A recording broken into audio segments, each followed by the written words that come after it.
Tudo bom, gente? Que prazer estar com vocês de novo, hein? Vou botar aqui nesse trem. Esse trem aqui, vamos andar. O atraso não foi nem pelo horário de verão, não, é porque aí Virgínia falou amanhã, acho que era para acordar 8 horas para sair 8h30, eu entendi que era para acordar 8h30. Aí já viu, né? Filho comprando a penalidade. Mas minha gente, que bom estar aqui, né? Eu sou o que Medrado teve aqui, todo mundo gostou daquela figura, eu já sabia disso. Desde quando eu falei com o Virgínia, traga ele, vocês vão ver o que já a pessoa vai fazer aqui, né? Ele é encantador, ele é demais, ele é alto astral, ele faz um espiritismo autêntico, um espiritismo com a língua da gente, sem nada de máscara de comportamento, sem fingirmos que já estamos vivendo no Ministério da União Divina, como muitos andam fazendo por aí, com essas humildades de Araque, com essas bondades teatralizadas, em que no fundo não tem coisa nenhuma disso. E é por isso que também uma criatura daquela, como vários outros que se propõem a fazer o espiritismo no mesmo nível, é discriminada. É por isso que muitas federações, muitas instituições que se comportam como donas do espiritismo no estado ou na região, não querem pessoas desse tipo. Agora veja só que contradição. Uma pessoa que chega numa cidade, vai falar num ambiente público, que não é na casa espírita, e consegue encantar as pessoas, mesmo não espíritas, com a mensagem espírita. Quem é de verdade que está afinizado mesmo com a proposta que Kardec nos falou, que é divulgar a doutrina espírita, que é levar a doutrina espírita para o grande público? Então, meus amigos, eu repudio qualquer tipo de boicote a palestrantes, qualquer tipo de cerceamento ao direito das pessoas de se expressar. Por mais que alguém possa cometer algum erro, algum equívoco, que é natural, posto que todos nós vivemos no mesmo mundo de aprendizado, sujeito a falha, sim, como qualquer aluno em qualquer escola, em qualquer universidade. Por que moral temos para sermos tão rigorosos com um ou outro que, por um motivo, possa transmitir uma mensagem ou um estilo de fala e de palestra que não seja necessariamente igual àquele que eu acho, aquele modelo que eu acho perfeito? Então, sei que isso aqui está sendo gravado, vai ser exposto, inclusive na internet, e vai ser visto por essas figuras que se acham donas do espiritismo. Estou avisando para você que está assistindo aqui, pode ir bem pela câmera. É preciso que muitos dirigentes espíritas, além da necessidade de rever os seus conceitos, de repensar em certas atitudes que têm, tomem também um pouco de vergonha na cara. Meus amigos queridos, o assunto que eu quero falar hoje é a respeito de algo que muitos de nós convivemos no dia a dia, mas parece que não prestamos muita atenção e não levamos muito em consideração, que seria os diversos níveis de visão das pessoas. Será que nós todos somos iguais? Quando estamos diante de um discurso de pessoas que estão sempre defendendo os direitos iguais de todos nós, em princípio, sabemos que estamos numa sociedade onde só se fala em direitos. Deveres, isso é irrelevante. Ninguém tem deveres e direitos. Ainda mais em nosso país, é direitos e mais direitos para cá, direito do trabalhador brasileiro, direito disso, direito daquilo. É verdade que todos nós temos direitos, Mas os direitos são iguais em algumas coisas na vida. Todos nós temos o direito ao ar, que respiramos, igual. Todos nós temos direito à água, direito ao sol, direito à chuva, o direito de ir e vir, esses direitos naturais, o direito de expressão, o direito de manifestação, todos esses direitos nós temos. Mas existem algumas coisas que nós não podemos achar que temos direito igual a alguém que fez um esforço, de uma forma ou de outra, para fazer jus àquilo. Tá?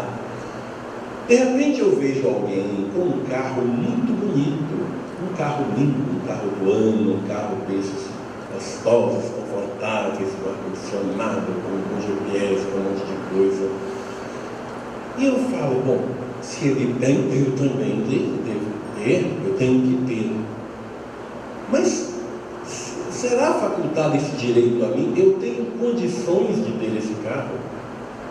Será que o que eu trabalhei, o nível de estudo que eu tive, que me proporcionou uma profissão, ou um emprego, uma renda mensal, me dá condição para ter esse carro, daquele mesmo padrão? É possível que eu possa ter apenas um carrinho usado, fabricado há 10 anos atrás, que custa 10 vezes menos do que aquele que ele tem. Eu não posso querer me revoltar porque que ele tem aquele carro e eu não tenho. Eu não tenho esse direito ainda. Eu não fiz um esforço, eu não tive a oportunidade, eu não me interessei, eu não chegou a minha hora ainda de poder ter o carro daquele. Então, a questão dos direitos iguais é algo que precisa ser questionado. Algumas coisas, sim, outras não. Eu tenho direito à paz, sim. Mas será que o que eu planto todos os dias tem compatibilidade com esse direito que eu quero que ele seja respeitado? Será que a minha vida, a conduta de vida que eu levo, automaticamente, consequentemente, me proporciona paz? Então, o direito eu tenho, mas o esforço para ter o bem eu não tenho. Há um ditado muito antigo que muita gente repete, que é: o pior cego é o que não quer enxergar. Você já ouviu esse ditado várias vezes, né? Mas se analisarmos bem, o ditado está equivocado.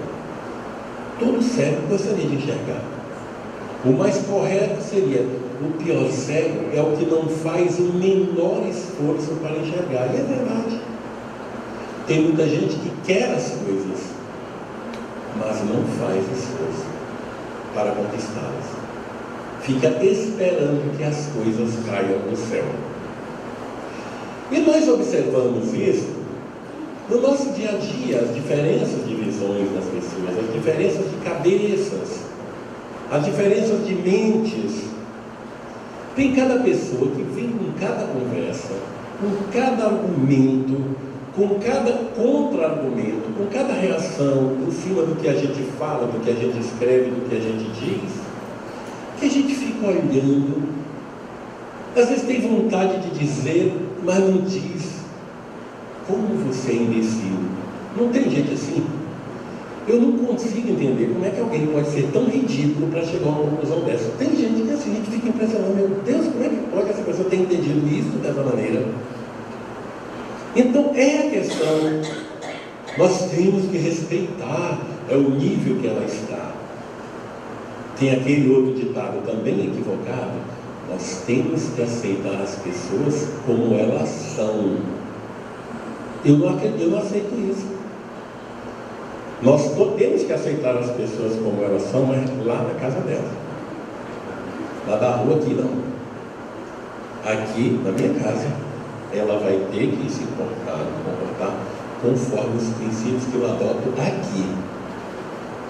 Ah, você fuma um cigarro atrás do outro, aquele cigarro fedorento que é uma desgraça, aquele cigarro quando acende, meu amigo, fica aquela coisa, e você vem para minha casa, ainda entra no meu quarto, porque tem uns amigos que são cheios de intimidade, a gente casa lá na casa, e a gente vem lá, porque tem pessoas que têm o prazer de receber na nossa casa, leva para o quarto, senta na nossa cama, bate papo, faz fofoca, vai na nossa cozinha, e a pessoa acendendo aquele cigarro atrás do outro, numa casa onde ninguém fuma, ninguém tolera o cheiro de cigarro, o cheiro não, aqui não é cheiro, aqui não é fedor, de cigarro. Eu vou ter que, em nome da caridade que nós temos que ter com esse nome, com essa pessoa, aceitá-la como ela é, de verdade.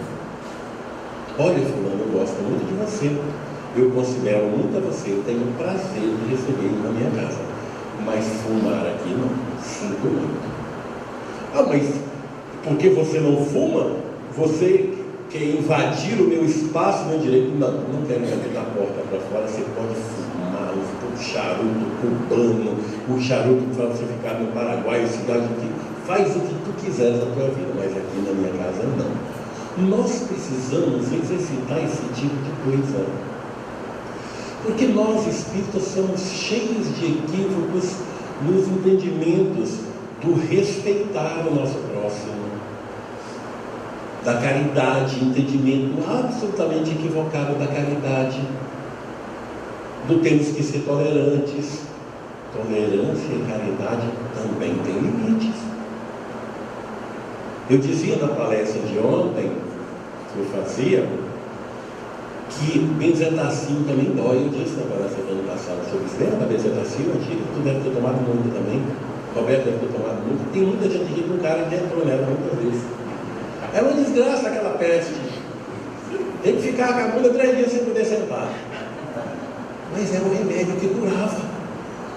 Era um remédio. Quem é que revoltava? Se revoltava contra a enfermeira que aplicava, ou contra o médico que recebeu? Ninguém se revoltava. Então há um equívoco em nós achar que, para sermos justos, para sermos coerentes com as pessoas, nós temos que ser boazinhas para elas. Temos que sempre concordar com tudo que ela quer, com tudo que ela deseja, com seus vícios, com seus desequilíbrios, com seus chiliques, com as suas frescuras. Isso para ser bonzinho. Ah, mamãe, é assim, já nem falo mais nada, que não adianta. Tem muita gente que diz assim. Com parentes dentro de casa, parentes chantagistas, inclusive mães chantagistas. Nossa mãe, eu sei que mais a gente gosta. O que tem de mãe chantagista no mundo é um negócio sério. É um negócio sério. Essa menina me mata, se eu morrer, você que é culpada, você quer viver no caixão. Quantas mães não fazem isso, gente? Chantagem desgraçada. Eu digo para algumas adolescentes, quando eu faço palestra para adolescentes, vários dizem, mas minha mãe é assim mesmo. Eu digo, quando ela começar com essa frescura, você pergunta, mãe, que cor você quer o caixão? Você gosta de... A gente já não saber para cuidar para a funerária, você gosta do preto, do granulado, do branco. Como é que você vai querer o seu velório? Que a gente canta, você vai que canta, você quer qual flor que você mais gosta? Para ver se ela para com aquela palhaçada. Gente, não foi por acaso que eu escrevi esse livro, Em Parente é uma Praga na Vida da Gente, não. Ele não é um livro espírita. Não foi com o propósito de ser livro espírita, para não ficar restrito apenas ao meio espírita, posto que as pessoas em geral são vítimas desses mesmos desequilíbrios de pessoas. Então, de parentes inclusive. Então, os diversos níveis de cabeça, de mente, de visão, são variáveis demais, vai de...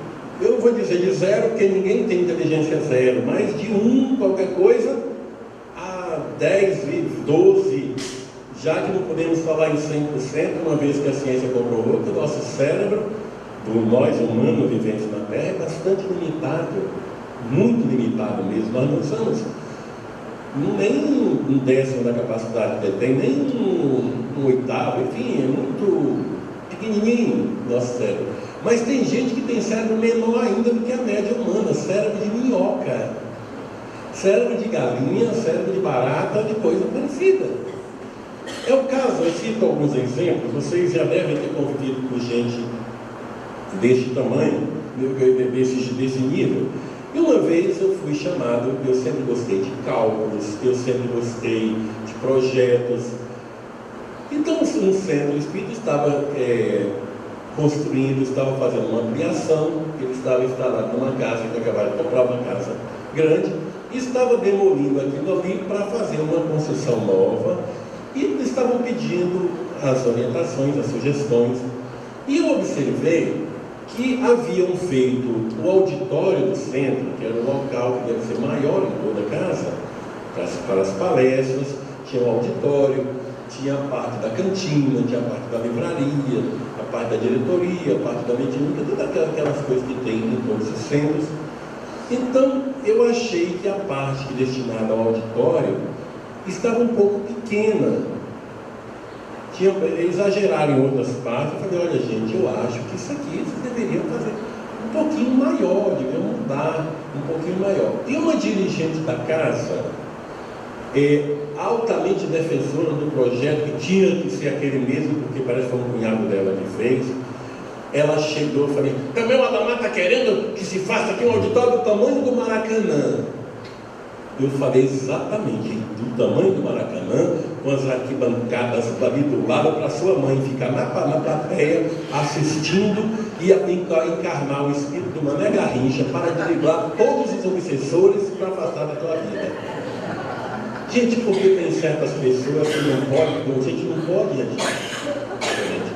Ninguém propôs fazer um negócio do tamanho do Maracanã, apenas um pouco maior. Tem pessoas que são assim. Por acaso, aqui, eu lembro uma vez que eu vi que essa parede era branca. Lembra, Carlão? A gente falou, eu falei para o Carlão, para o Vinícius, olha, não é bom, quando filma, ter uma parede branca ao fundo, por razões técnicas, porque o branco, ele joga luz para dentro da câmera e escurece a cara da pessoa que está sendo filmada. Há pessoas que, se eu dissesse, olha, aqui a casa, eu acho que não seria bom pintar de branco, não. A toalha da mesa não deveria ser branca. Aí chega um idiota para dizer, então a mamãe está querendo que forre a mesa de preto, que pinta tudo de preto? Você já vira assim, tem gente que é assim, exagerada. É o caso da menina que está dizendo que por acaso está discordando de algum exagero da mãe, e a mãe já vem com uma conversa que a menina quer matar ela, quer ver no caixão. Então, há uns extremismos absurdos nas criaturas humanas, em muitas pessoas, que não dá para entender. O próprio movimento espírita, esses dirigentes espíritas irresponsáveis, que fazem certas restrições a determinados palestrantes, a determinados livros, são exemplo disso, dessas mentes de minhocas, dessas mentes desequilibradas, que restringem, proíbem um palestrante, proíbem um livro, não porque ele seja um traficante de drogas, não porque ele seja um assassino, um bandido. Se fosse, é correto, nós não vamos deixar um assassino pegar a tribuna de um centro, um traficante de drogas, um homem comprometidíssimo moralmente. É correto sim que não devemos deixar tomar conta da tribuna de um centro, utilizar a tribuna de um centro espírita. Mas porque a pessoa falou uma frase, uma coisa, disse numa palestra, alguma coisa que não é nem que estivesse errada. E o pior, não é nem que estivesse errada. Ainda que estivesse errada, estaria dentro do seu direito humano de poder errar. Eu falo 95 coisas corretas e posso falar 5 erradas. Quem é inteligente tem bom senso, absorve o que é correto e deixa de lado. Como Paulo de Tarso sugeriu para todos nós, pega o que é bom e o outro deixa para lá, o que não presta, ou que nos deixa dúvida. Mas uma frase que a casa não gostou, então nunca mais traga esse palestrante aqui. Livro nenhum do palestrante deve ser recomendado, deve ser autorizado, ele deve ser proscrito. Gente, pelo amor de Deus, onde é que está a cabeça desse tipo de gente? E ainda fala em doutrina espírita, uma doutrina trazida ao mundo por espíritos felizes. e codificada, organizada por um homem que foi o tempo todo bom senso, coerência, tolerância, racionalidade. Não tem sentido um negócio desse. Imagine, meus amigos, eu comecei a minha fala hoje falando sobre Medrado. Como é que alguém pode condenar um homem daquele? Cabe na cabeça de quem? Que tipo de inteligência, que tipo de coerência, que tipo de honestidade pode ter numa pessoa, num dirigente espírita que faz um negócio desse? Gente, não tenhamos dúvida que vivemos um movimento com muitos cegos pretendendo guiar cegos. Muita gente perturbada, desequilibrada, desajustada emocionalmente, muitas vezes intimamente, sexualmente perturbadas na frente de casas espíritas, o que parece um processo obsessivo muito grande, exatamente para prejudicar a marcha do espiritismo. Já que espíritos já nos disseram que as trevas já tentaram por diversas vezes acabar com o espiritismo por ações dos governantes da polícia, por ações da intolerância do poderio da Igreja Católica no tempo que os padres determinavam, os bispos, o que deveria ser falado, o que deveria ser publicado na imprensa, nas editoras.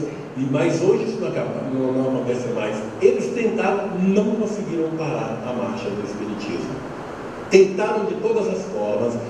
Usaram o padre Quevedo na imprensa. Quem não lembra daquela praga várias vezes na televisão falando aquelas bobagens dele? Não existe, nada existe.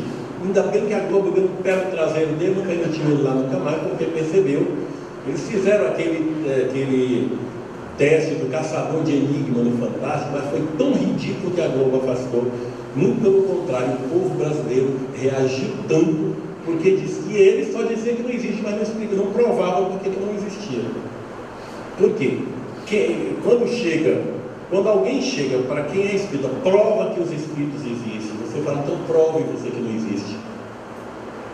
Quem quer prova de uma coisa, deve ter capacidade da prova, mas ao contrário.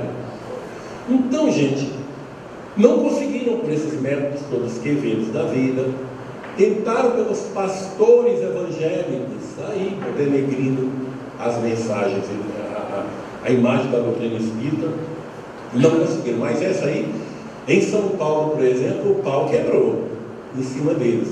Eles estão calados, não podem falar nada na televisão que possa denegrir a imagem do espiritismo ou da Umbanda, das outras religiões afro, por iniciativa dos próprios umbandistas, não dos espíritas, que geralmente são omissos.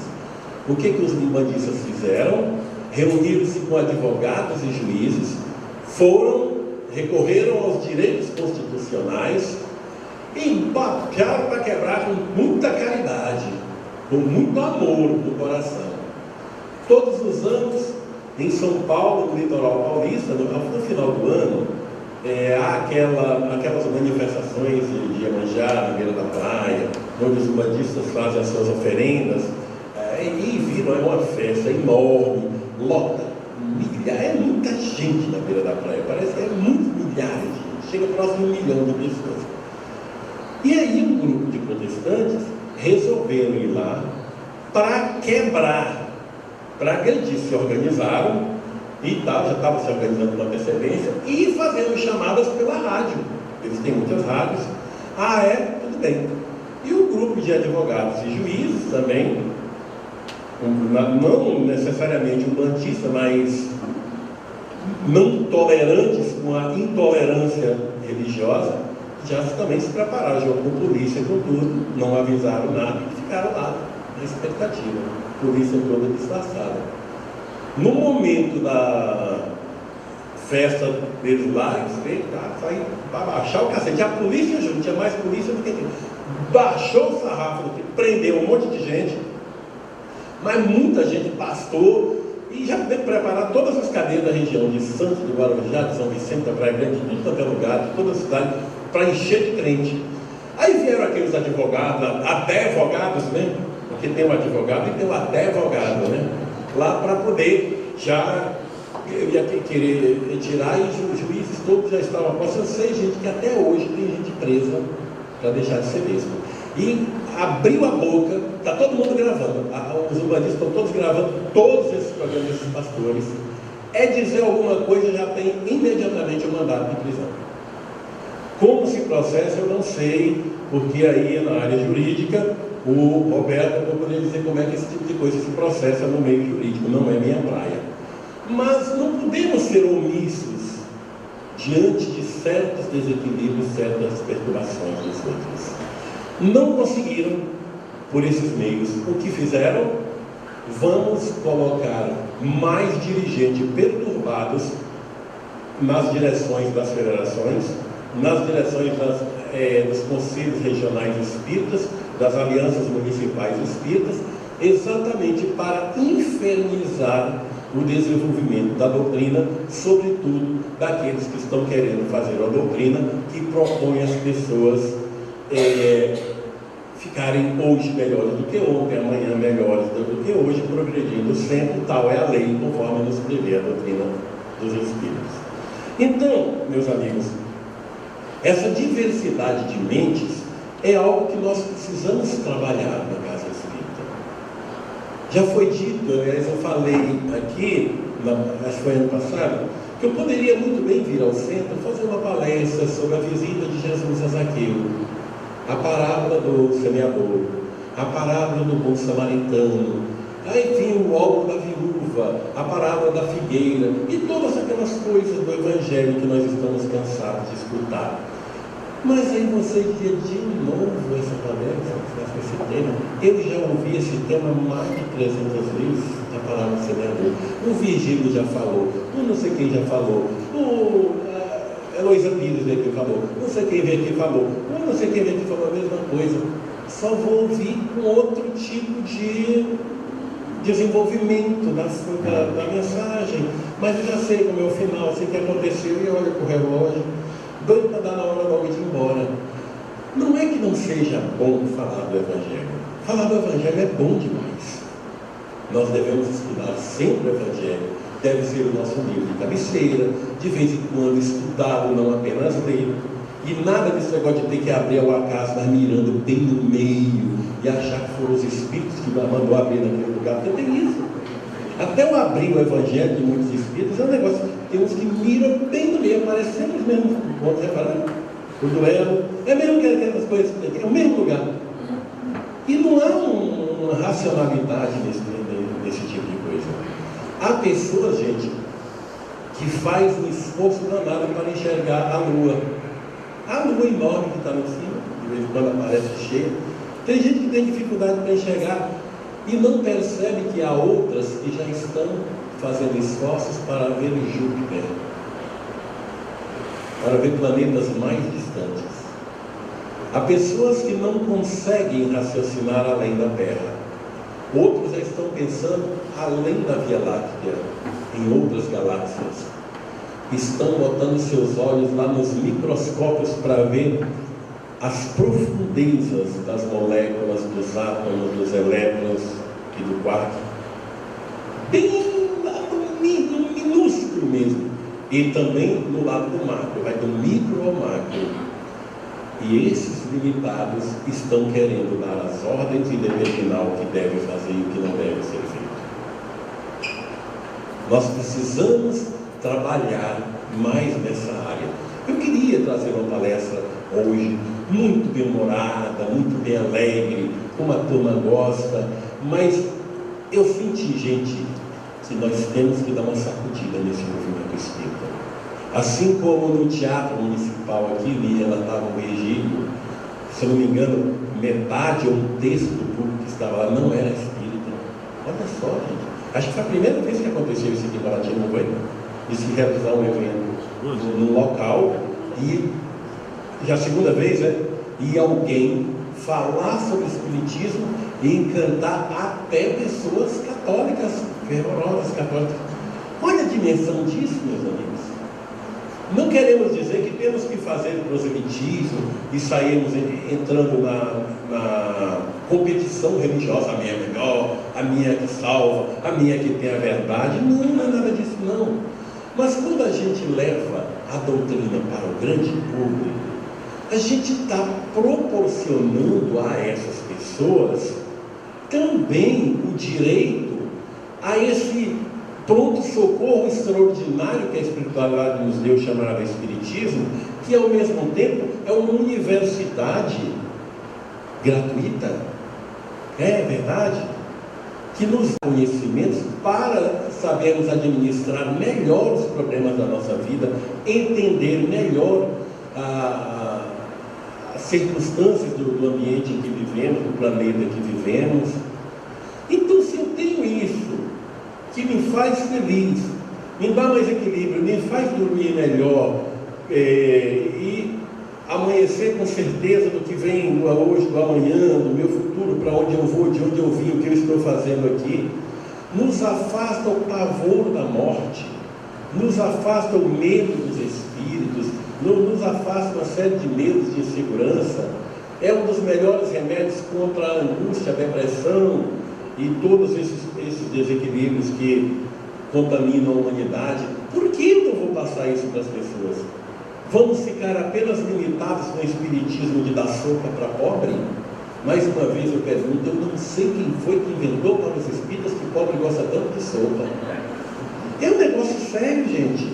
E fica naquilo. Olha, a campanha do quilo sempre está ótima. Distribuiu sopa nesse domingo de manhã, nesse domingo meio-dia. Ai, que maravilha. Matou a fome dos pobres. Não, só até às 6 horas da tarde. 6 horas da tarde ele está com fome de novo, porque aquela comida passa. E agora? Como é que fica? Você vai dar mais sopa às 6 horas da tarde? Você vai dar café da manhã para os mendigos? Como é que fica? Ah, vamos sair no Natal distribuindo roupinha para os pobres. É muito bonito isso, eu também fiz muito isso, eu acho que é bacana. Mas só que o pobre precisa comer o ano inteiro. Não é uma vez só por ano. Levar uma cesta de Natal com mantimentos, muito bonito, mas isso é mais formalidade do que tudo. É apenas um ritual. Que tal a gente levar para o pobre um discurso melhor, arrumar um jeito de falar para esse pobre olho no olho, de uma proposta que possa ajudá-lo a sair da miséria? Consciência. Eu acho, será que se você fizesse isso, assim assado, você está aqui nessa condição, talvez, já parou para pensar nisso? Já parou para pensar naquilo? Será que esse pobre, com uma palavra sua, de repente, não se disponibilizaria a abrir um livro, a estudar, a correr atrás de produzir alguma coisa, e talvez um ano depois não seria mais pobre, teria uma profissão, teria uma vida mais qualificada, e agradeceria a você? Olha, graças àquilo que você me falou, eu não esqueço nunca aquelas palavras que você me disse. É muito melhor do que um prato de sopa que mata a fome apenas por algumas horas. Então, meus amigos, o Espiritismo é essa doutrina magnífica, essa doutrina extraordinária que nos convida à racionalidade sem palhaçadas, sem esse picadeiro ridículo de um circo mantente que muitos têm feito aí, que mais afasta do que une. E repito nessa gravação, o recado é para você, que eu tenho certeza que vocês ouvem, vocês que discriminam esta casa maravilhosa dessa cidade, como várias outras, eu tenho certeza que vocês assistem, porque todos os e-mails que eu mando para mais de 250 mil pessoas, todos eles leem e causam uma repercussão enorme. O próprio Divaldo já me falou, não perco um e-mail seu, sou o primeiro a ler. Quando eu chego, é um dos primeiros que me responde. Gostei. Tem gente que diz o seguinte: olha, você diz algumas coisas que eu gostaria de dizer, mas eu não tenho coragem. É preciso, gente. Nós temos que adotar a postura do sim, sim, não, não. É como a benzetacil. A gente é duro, dói um pouquinho, mas amanhã a pessoa vai dizer, graças àquela palmadinha que a minha mãe e meu pai me deu, quando eu era pequeno e era abusado, era pirracento, eu deixei de ser abusado, deixei de ser pirracento. Graças à benzetacil dolorida, eu me curei daquela enfermidade que não tinha outro remédio que resolvesse. As pessoas precisam rever, nós precisamos estudar isso na casa espírita. Nós precisamos abrir espaço na casa espírita para falarmos das coisas do dia a dia de todos nós. A maioria das pessoas que vêm aqui não vêm para escutar os palestrantes falar da história da visita de Jesus a Zaqueu, nem da parábola do semeador. Devemos sim, é bom deixar claro isso, para não parecer um perturbado de mente estreita, mente de minhoca, para dizer que agora está pregando contra o Evangelho, está querendo tirar Jesus do Espiritismo, está querendo tirar o Evangelho do Espiritismo. Não é nada disso. Também o Evangelho, espaço para nós falarmos do Evangelho, espaço para nós estudarmos a obra básica do Espiritismo, essa mera desconhecida, inclusive a revista espírita, coisa que a maioria dos espíritas não conhece, obras póstumas, que é o momento que Kardec nos passa, o Kardec trabalhador espírita, porque na constituição das obras, nos 5 livros, básico do básico das obras, ele não passava a experiência dele como trabalhador, ele apenas estava como instrumento para passar a doutrina. Em obras póstumas não, ele fala sobre a organização do centro espírita, até o estatuto do centro espírita. Até isso muitos espíritas não sabem fazer e vivem escravizados e sob uma subordinação irracional. Vamos propor então que a gente faça aqui na casa algo maravilhoso, algo que melhore, algo que cresça, e aparece o idiota, mas esses estatutos não permitem. O estatuto não permite, o estatuto não foi feito por homens. Vamos reunir os homens na casa, rever o estatuto, atualizar o estatuto, aperfeiçoar o estatuto dentro do bom senso, dentro da abordagem da modernidade, dentro do avanço tecnológico, dentro do avanço da ciência e da inteligência. Aí fica naquele, como diz, o estatuto não permite. Mas não permite por quê? Como é que pode um estatuto que não permite algo que é bom para casa, que todo mundo sabe que vai melhorar no aspecto daquilo, do outro, por que não permite? Então, meus amigos, essa questão de mentes diversificadas é terrível. Não temos que aceitar, não somos obrigados a nos calar diante daqueles que querem impor situações conforme a sua inteligência atrofiada. Tá? E voltando ainda no campo da família, eu volto sempre a dizer, o tema da palestra ontem lá no Centro Linhares, já botaram, o Virgílio e as meninas lá criaram um tema dentro do meu livro, Parente uma praga na vida da gente. Eu não tinha feito uma palestra exclusivamente em cima daquele tema, em cima do título do livro. Agora, por que chamaram para fazer aquilo? Porque, conforme eu disse, a maioria das pessoas não vem atrás das palestras acerca do Evangelho, vem atrás de alguma coisa que responda ao seu problema do dia a dia, do que elas estão vivenciando hoje. É o problema da mulher com o marido, da mulher com o filho adolescente revoltado, do marido com a sogra, da sogra com os genros, dos pais abandonados pelos filhos, sobretudo os idosos, porque hoje há um modismo lamentável de que idoso não vale mais nada. Quando o avô ou o pai de cabelos brancos abre a boca para falar alguma coisa, mas velho, qual é? O teu tempo já passou, como se aquele não fosse o tempo dele também. E não há respeito aos cabelos brancos, não há respeito à experiência dos pais, não há consideração àquela experiência vivida ao longo de anos e décadas, apanhando para a vida, sabendo das malandragens do mundo, habilitado para dizer para meu filho, não faça isso porque você vai quebrar a cara, eu conheço isso, já passei por isso. Minha filha, você não vai na conversa de cara que vem com esse papo assim, você vai se dar mal. Será que uma mãe que já passou por tanta experiência vai querer que a filha passe pelo mesmo amargor do que ela já passou? Claro que não, minha filha, cuidado, esse papo eu conheço. Não cai nessa, não entre nessa. Meu filho não é por aí. E simplesmente o jovem, o adolescente vai dizer, meu pai, seu tempo é outro, os tempos hoje são mudadas sim, muitas coisas, claro. Há certas culturas antigas que nós devemos abolir, como a cultura do machismo, que é uma das mais ridículas que existe na humanidade, mais estúpidas, mais insensatas, aquela que coloca a mulher como uma coisa do homem, um objeto submisso, que segundo a própria religião diz, lá em, qual é, meu Deus do céu, aquele capítulo da Bíblia Hebreu, se não me engano, 14:35, né? E que o homem diz, uma das maiores bobagens que Paulo de Tarso diz, que a mulher não tem direito nem de abrir a boca, que se quiser saber alguma coisa, pergunte para o seu marido.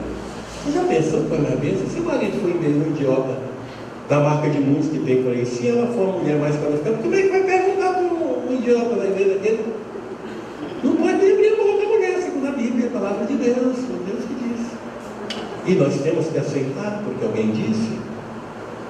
Então, gente, nós temos que eliminar as coisas antigas que não foram boas, que foram consequências de uma época de pouca racionalidade. Essas coisas a gente tem que varrer, mas as coisas antigas, morais, autenticamente morais, do bem, como respeito aos pais,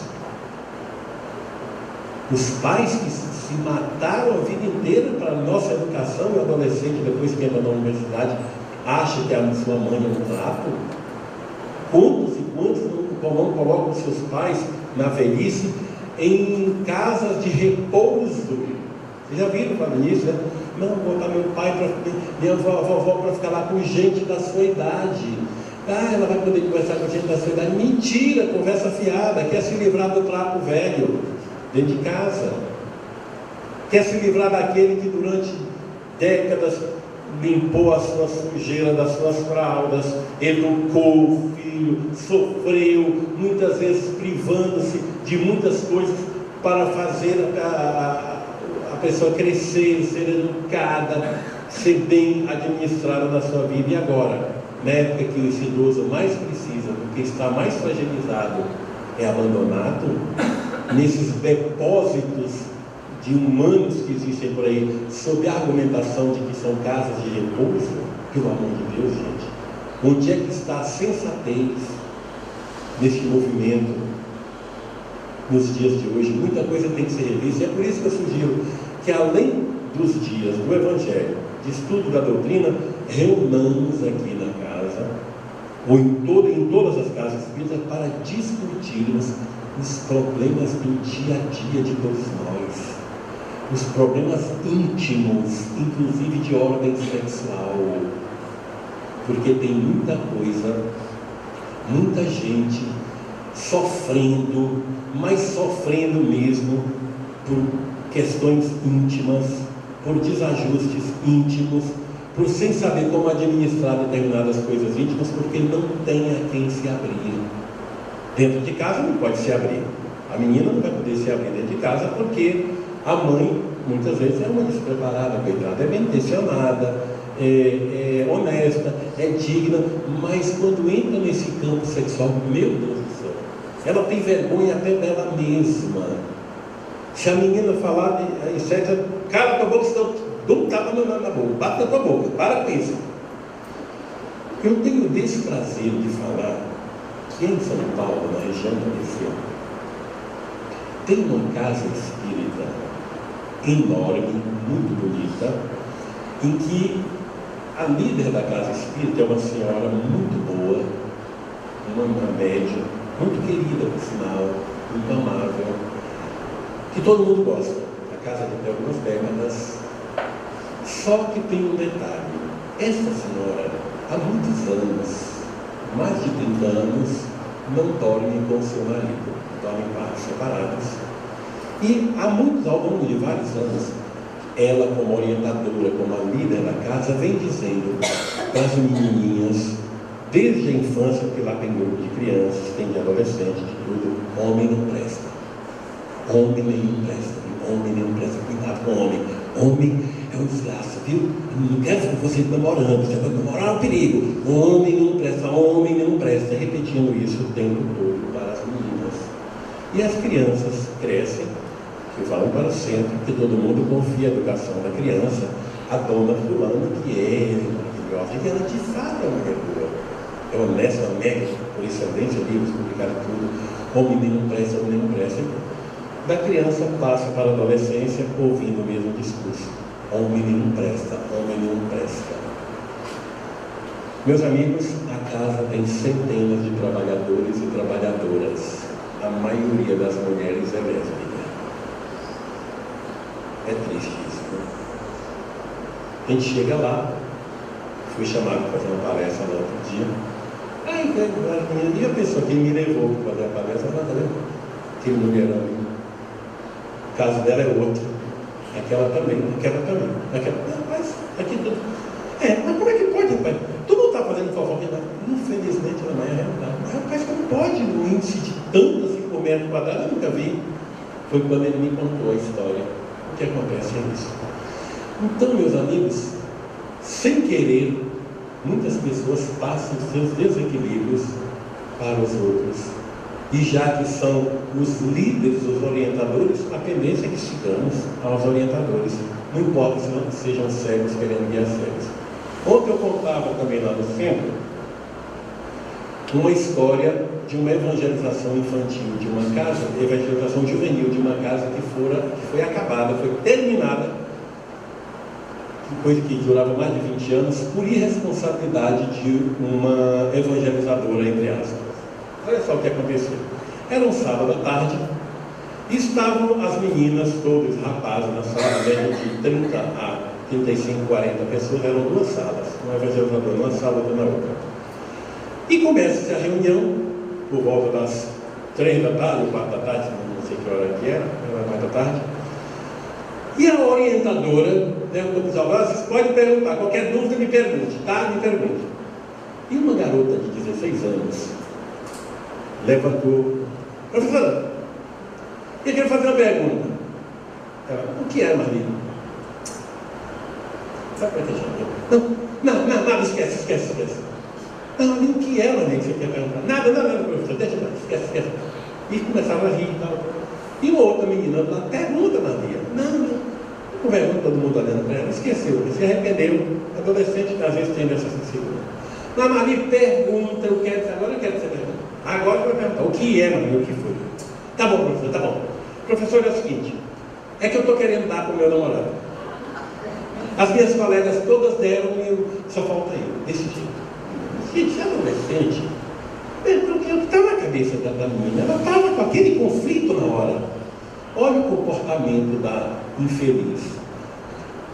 Isso não são termos de você se usar na casa espírita. Você deveria ter um respeito pela casa espírita, por esse seu jeito, essa sua postura já denuncia o tipo de espírito que te acompanha. Você está acompanhada por espíritos altamente obsessores, você está perturbada e acabou com a menina. Sabe o que é acabar com a adolescente? Começou a chorar, entrou no desespero, saiu correndo, porta fora, chorando. É natural. Diante da reação, foi humilhada a menina por uma despreparada. E nessa história, o namorado dela, o namoradinho, estava lá também, fazia parte da juventude, saiu correndo atrás para socorrer a menina. E no momento que ele saiu correndo, ela se preparou: você volta para cá, volta. Ele: não vou voltar não, você foi grossa com ela. E ela começou a xingar também, entrou num estado de histerismo total, começou a xingar o rapaz: vocês dois são perturbados, vocês não têm dignidade, vocês não respeitam a casa espírita, essa coisa toda. E nesse momento toda a turma também se revoltou, todos os outros já falaram: mas fulana, você foi grossa demais, que comportamento esse seu? E saíram todos os jovens da sala. E ela, mais irritada ainda, foi em direção ao diretor, presidente, que por coincidência estava na casa. E o diretor, presidente, mais perturbado do que ela, deu razão a ela e saiu: isso aqui tem disciplina, vamos lá. E foi lá para a rua gritar com o jovem: volte todos assim, entra para cá, isso aqui tem ordem, isso aqui tem. Começaram a ordens. A outra turma do lado, diante do barulho, saiu todinha também. O que está acontecendo? O que está acontecendo? E um jovem falou: está acontecendo isso, saiu todo mundo também. Foi todo mundo lá para a porta. Simplesmente jovem: aqui nós não voltaremos nunca mais. Outras pessoas não espíritas viram, porque essas coisas se espalham, ficou um clima horroroso, aquela gritaria de uma orientadora evangelizadora e do dirigente lá na rua, e os jovens abandonaram o centro espírita. Me mandaram um e-mail, porque alguns deles recebem mensagens, e-mails que mandam, e sabem da forma que eu coloco nas palestras, sem essa palhaçada de estar medindo, essas coisas não se podem falar na casa espírita. Você poderia falar a mesma coisa com outras palavras, porque tem isso, não tem essas palavras. Você poderia dizer as mesmas coisas com outras palavras, porque certas palavras agridem a casa espírita. Oh meu Deus, até quando vamos viver da hipocrisia, gente? Pelo amor de Deus. E mandou um e-mail para mim. O que eu achava? Eu falei, olha, eu acho que vocês não deveriam abandonar o centro espírita, porque essa não é a visão do espiritismo. Não é o espiritismo que ensina ninguém a ser hipócrita, ser falso moralista. Isso é desequilíbrio dessa mulher, que eu não sei nem quem é, porque você não me disse se é casada, se é solteira, se é viril, se é tipo de fubá, se é desquitada, o que diabo ela é, não sei. Mas uma coisa eu tenho certeza, pela experiência de um estudo não tão profundo assim da psicologia que qualquer pessoa pode perceber, esta mulher com certeza tem problemas íntimos terríveis. Com certeza é uma mulher mal amada, é uma mulher desequilibrada, desajustada com ela mesma, e procura investigar a vida dela, saber como é que é. É mesmo, Manuel? Eu falei, pega essas câmerazinhas de celular, hoje está facinho de saber desbigotar a vida de quem quiser, dá para filmar tudo para ver. Então deixa comigo, vou fazer. Depois me conta. E eles foram procurar investigar a vida da mulher. É uma mulher de 37 anos de idade que não para com homem nem com namorado não consegue, porque é intolerante, insuportável ao extremo, ciumenta daquela de dar beliscão, de tirar sangue, sabe? Daquela que o homem não pode olhar para ninguém, já fica logo cobrando. Por que você está olhando para aquela menina ali? Por que você está olhando? O que você viu dela? Quem é que estava no celular? O que ela no celular toca? Quem é a vagabunda que está te ligando? Já acha logo que você está no celular, que é alguma vagabunda ligando para ele. Porque esse negócio de ciúme, gente, é uma das piores desgraças que tem na vida.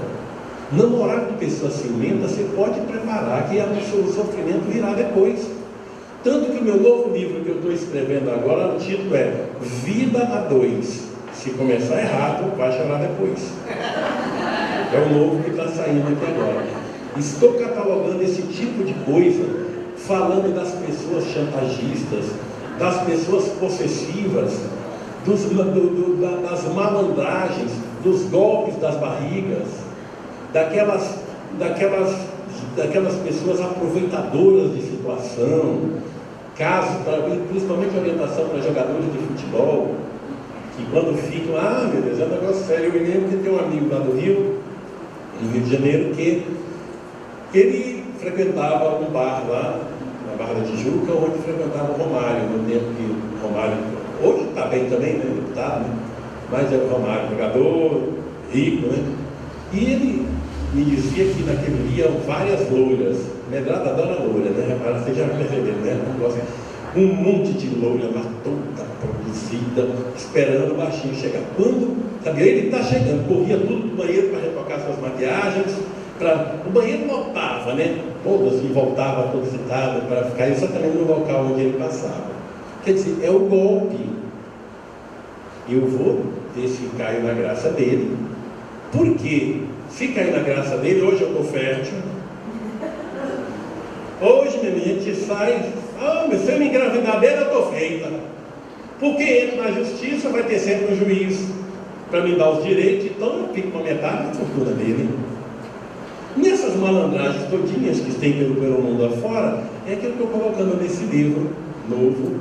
E para nós aqui, modéstia inclusa, como dizia o Carlos Bernardo Loureiro, pena que desencarnou, se não era outro regime recomendado à Bahia para trazer para cá, que ia sacudir essa turma do Carlos Bernardo Loureiro, era coerência espírita total.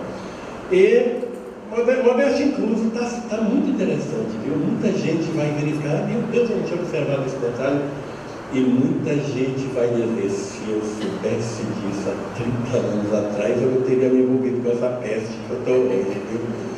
Porque tem tanto caso aí de casamentos que já estão desfeitos há muito tempo e as pessoas estão apenas se tolerando por conveniências sociais, por causa dos filhos, por causa eu posso ficar com vergonha, por causa dos meus parentes.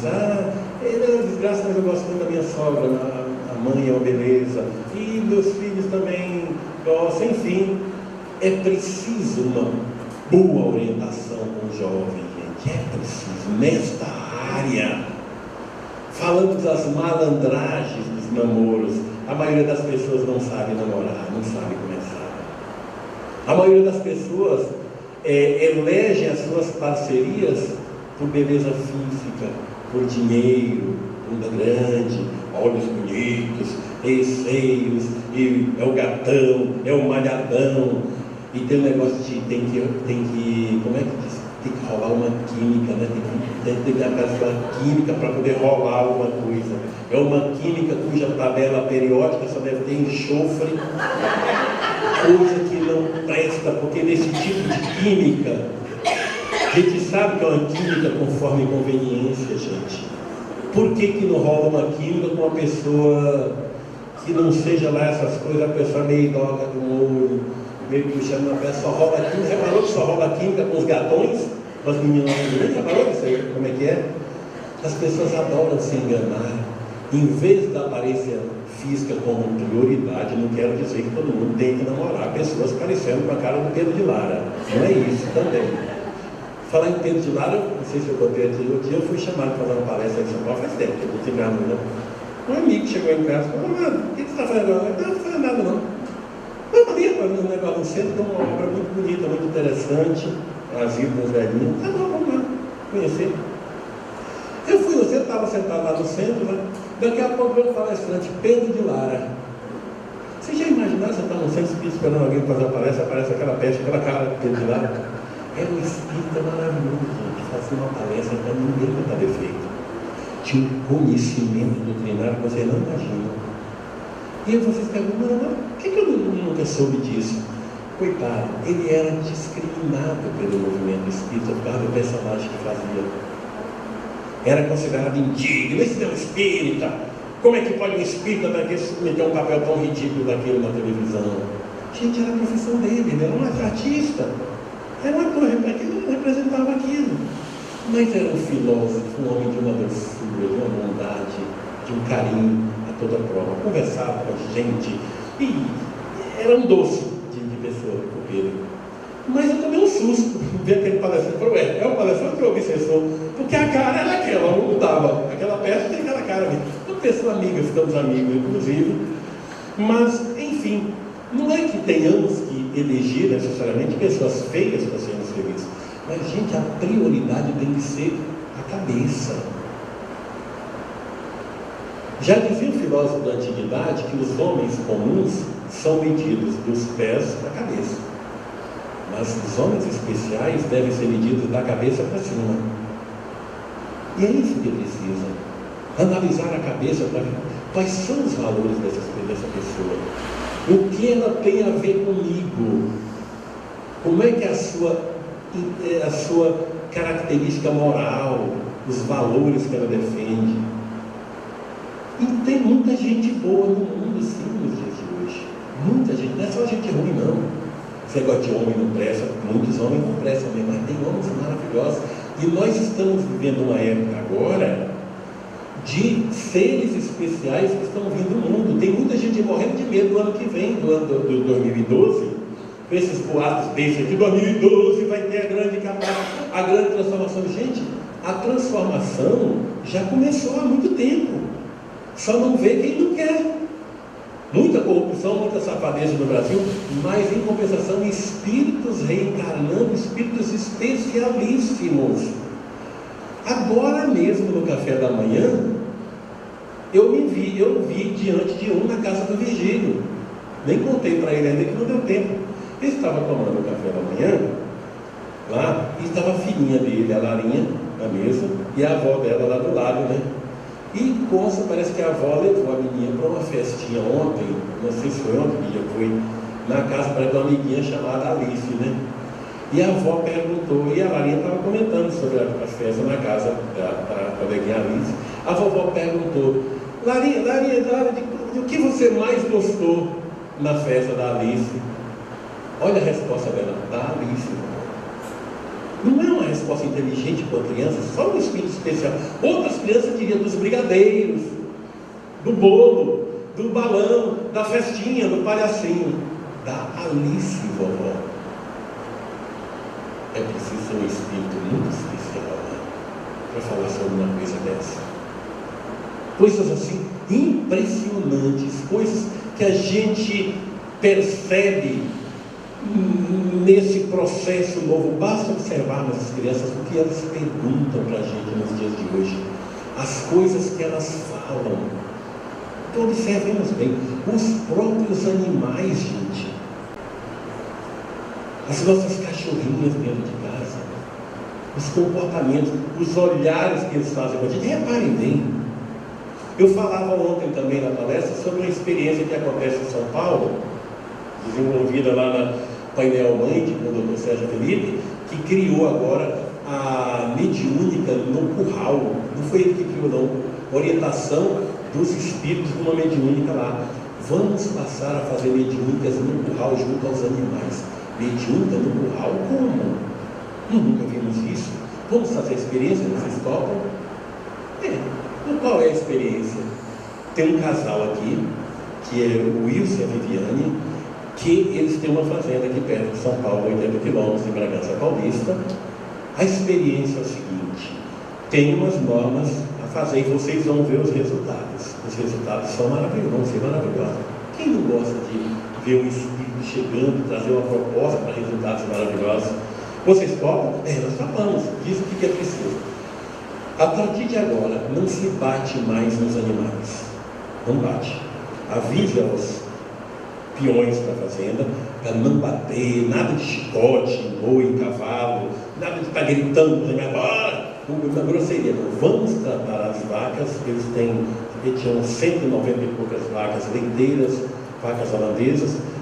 Vamos tratar com carinho, coloquem música na fazenda todinha, bota música, caixas de som com música, músicas boas para as vacas. E todo dia de manhã, todo mundo cria o hábito de dizer: bom dia, minhas vaquinhas queridas, oi, meus amores, e abraça umas, beija a vaca. Beija a vaca? Eu não beijo seus amigos, beija a vaca, sabe que é limpo aquele pelo e tal, abraça o outro que as outras vão ficar vendo, e façam isso. O pessoal começou a achar. E na fazenda tem vários animais, tem galo, tem cachorro, tem tartaruga, tem papagaio, tem arara, tem uma variedade enorme de animais, tem macaco. Acho que a espiritualidade já preparou o ambiente para aquilo. Olha só. É só tá bom. E outra coisa, não se sacrifica animal nenhum, mesmo quando tiver doença terminal. Porque você sabe que é uma cultura, quando o cavalo quebra uma perna, atira-se no cavalo, mata o cavalo. Se sabe que um animal está com a doença terminal, sacrifica o animal. E isso sempre foi cultural. Não façam isso. Deixe o animal desencarnar na hora que ele tiver que desencarnar, como se fosse um humano. Vamos fazer isso. E realizar uma mediúnicas lá. Olha só que coisa. Pronto. Aí eles começaram a fazer, marcaram no sábado. Não precisa ser todo sábado, porque é distante daqui de São Paulo, e tem que todo mundo cumprimento de sábado. Não, mais uma vez por mês, se quiser, 2 em 2 meses, tudo bem. Mas no começo, quando eles puderem fazer primeiro no mês, vocês vão ver o resultado. Ok. Tudo bem, orientação muito boa, muito bem aceita. Foram lá na fazenda, fizeram a mediúnica. Aí quando fizeram a mediúnica, o primeiro resultado, os animais começaram a se aproximar. Quem foi que trouxe eles para cá? Alguém tangeu, trouxe lá? Não, vieram sozinhos.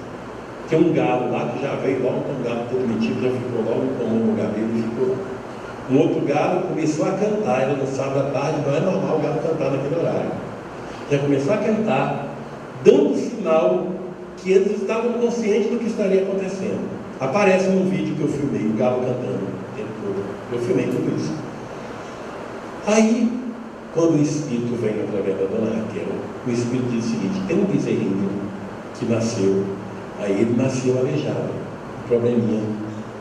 A patinha dele nasceu torta. Na mãozinha, na patinha esquerda. Traga um bezerro para cá que nós vamos curá-lo. trazer o bezerro para cá, curar um defeito de nascença, ainda mais um defeito ósseo. Trouxeram o bezerro lá, perguntaram para o peão lá, onde é que tem algum bezerro aí que nasceu fazenda grande? Ah, tem um, nasceu mesmo, nasceu ontem, não sei o que. Trouxeram o bezerro, colocaram aqui os médicos todos em volta, aplicou passe e tal, lá na bezerro. Pronto, tudo bem, ele vai ficar bom. Todo mundo começar a desconfiar, mas bom assim, né? Que vai ficar bom, defeito de ósseo. Gente, tempo depois, a patinha do bezerro já começou. E depois, pronto, o bezerro ficou bom.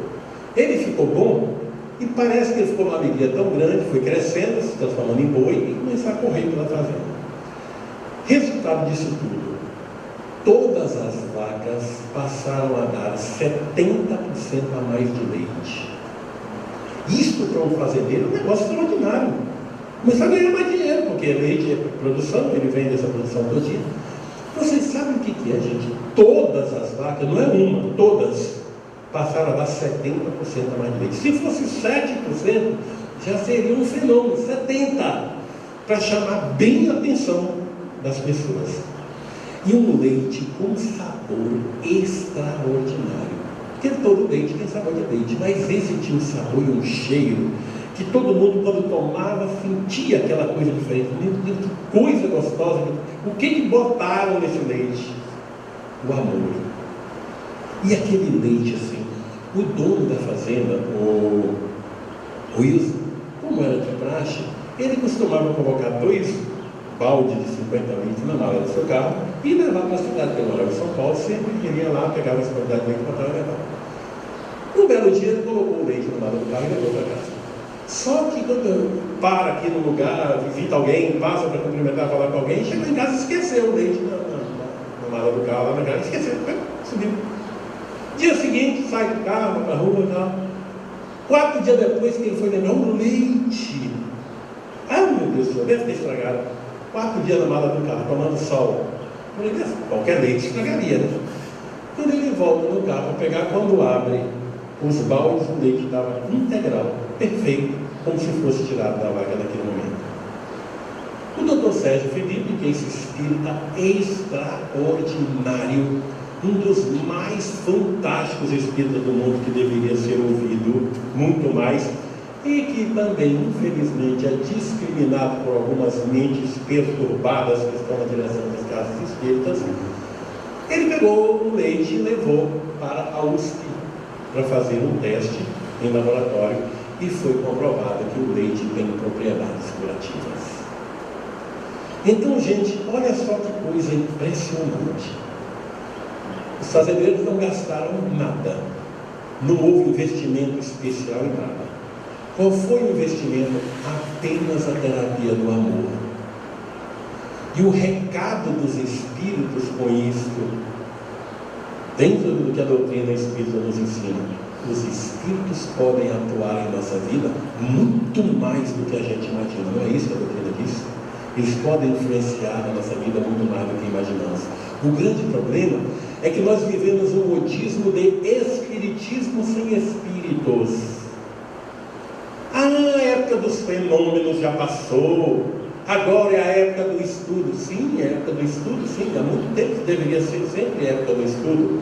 Mas como é que pode um espírita, entender que mediunidade é fenômeno, que comunicação de desencarnado para encarnado é fenômeno? Não é não, poxa, é um processo normal, natural. É preciso a gente entender isso. E que na mediúnica, qualquer espírito, quando vier, não vão ficar pensando, ai, meu pai de Deus, fala, Zé, ô Zé, como é que está você, Zé? A gente conhece um Zé, que era um Zé Gaiato, da marca de um sem vergonha que eu conheci lá na Bahia. O cara era assim, né? Ele descarado, até não podia mais para encarnar. Teve o caso do buraco também, o buraco foi em Belém, mas teve um outro, esse já foi na Bahia. O cara no tempo de jovem, portador, sem vergonha, e quando depois ele morreu, estava na mente única. Eu estava falando, rapaz, tu continua descarado do jeito que tu era, depois de desencarnado. O pessoal fecha um horror, fala com o espírito daquele jeito. Mas se ele era sem vergonha, era assim, mas gozador de marca maior. E eu só vou falar com o espírito do mesmo jeito, como o caso do buraco que eu contei ano passado aqui. É preciso a gente. Foi o espiritismo de outra maneira, gente. sem esse igrejismo, sem esse excesso de formalidade. Vamos dançar, vamos sacudir os esqueletos da espiritualidade, a espiritualhada aqui de Colatina. Esse negócio de nos encontrarmos apenas no evento, não. Vamos fazer uma família de amigos, cantar um karaokê de vez em quando. Vigílio falou que tem um forró aqui para ninguém botar defeito, que parece que ele sacudiu o esqueleto até 1h da manhã e na sexta-feira. Vamos sacudir o esqueleto, gente. E essa velharada que fica com essa coisa aí de quando as filhas chamou mãe, vamos sair para dar uma dançada? Não, que essas coisas do mundo não interessam para vocês. Que coisa do mundo, peste? Tu não está no mundo hoje. Aí fica em casa lá com o velho lá, e haja flatulência, e haja essas coisas aí, e não sai disso, gente. Pelo amor de Deus, gente. Vamos tentar bater uns papos, gente. Vamos sair, rodar aí, não faz mal para ninguém. Melhora as artrites, as artroses, um monte de coisa. O que pior é ficar ali no mesmismo. Essas coisas do mundo. Claro, nós estamos aqui para ter os prazeres, as alegrias do mundo. O que é prejudicial é o excesso. Olha só, a questão 1000 de O Livro dos Espíritos, que é uma questão que eu nunca vi palestrante nenhum se referir especificamente a ela, é uma das questões mais inteligentes do Livro dos Espíritos, porque se refere a isso. Quando Kardec pergunta aos espíritos se é aceitável por Deus o sacrifício que algumas pessoas se colocam de se privar dos prazeres, das alegrias da terra. A resposta, a resposta dos espíritos é mais ou menos, na minha linguagem, é como se os espíritos dissessem mais ou menos o seguinte: Deus não dá ouvidos para frescura. Seria mais ou menos isso. Que muitas coisas, gente, nada mais é do que frescura. Não quer os prazeres do mundo. Ah, como não? Vai dançar, gente, vai brincar, vai se divertir, vamos conversar, vamos dar gargalhada, vamos falar de todas as coisas boas, vamos fazer um espiritismo alegre, como aquele que Medrado fez aqui, como muitos que já fizeram aqui. Eu queria hoje também fazer um espírito, uma palestra para sacudir mais, para a gente rir mais, mas me deu vontade de falar mais de forma mais séria hoje, séria no sentido contundente, maior, para ver se a pessoa toma corda, se sacode. Eu tenho certeza que a gente fazendo assim, fazendo o espiritismo mais feliz, nós vamos conseguir ser mais úteis uns para os outros. Nós vamos conseguir despertar confiança uns nos outros. Nós vamos conseguir aliviar muitos problemas de casais aqui dentro, porque um vai poder confiar no outro que pode se abrir diante de um problema que está enfrentando. Ele talvez não saiba da solução, mas o casal do lado pode saber. Ah, mas também tivemos esse problema. Como é que ele resolveu? Assim. Há pouco tempo eu divulguei um produto de um médico que eu conheci em São Paulo, que desenvolveu muito interessante. Eu vi pela TV Globo dando entrevista e achei tão interessante porque estudo muito essa questão íntima. Foi daí que eu escrevo Parente uma Praga na Vida da Gente, Mulher Sobre Quem Quer Esse Vida 2, que eu estou fazendo sempre. Converso com pessoas que gostam de me perguntar coisas, porque eu entro na parte íntima mesmo. Então ele desenvolveu um negócio com um produto para ejaculação precoce e impotência. E eu soltei no meu Outlook, no meu Facebook. Eu sugiro no meu Facebook, para quem não sabe, é facebook.com/alamarregis com 2 R no meio. E eu soltei lá. E aí vem os espíritas de pouco. Alamar, imagina você como espírita está falando dessas coisas. Eu, que coisas? Coisas para impotência. Eu falei, mas é um problema de muita gente. A maioria dos homens acima de 50 anos tem esse problema. E as mulheres também têm o problema da frigidez. Por que nós temos que colocar aspectos morais acima disso? Isso é uma questão amoral, não tem nada a ver com moralidade. São disposições e indisposições orgânicas. Vamos orientar, as pessoas não sabem. Gente, o que tem de homem dando graças a Deus e as esposas mais ainda. Depois eu indiquei um site chamado sexoclean.com.br, que eu fiz questão de ajudar, porque o médico ele é médico, mas não envolve com esse negócio de informática. Eu queria criar um banco de dados Eu quero divulgar isso para o Brasil, para as pessoas saberem, gente, é um negócio extraordinário. As pessoas se deram bem.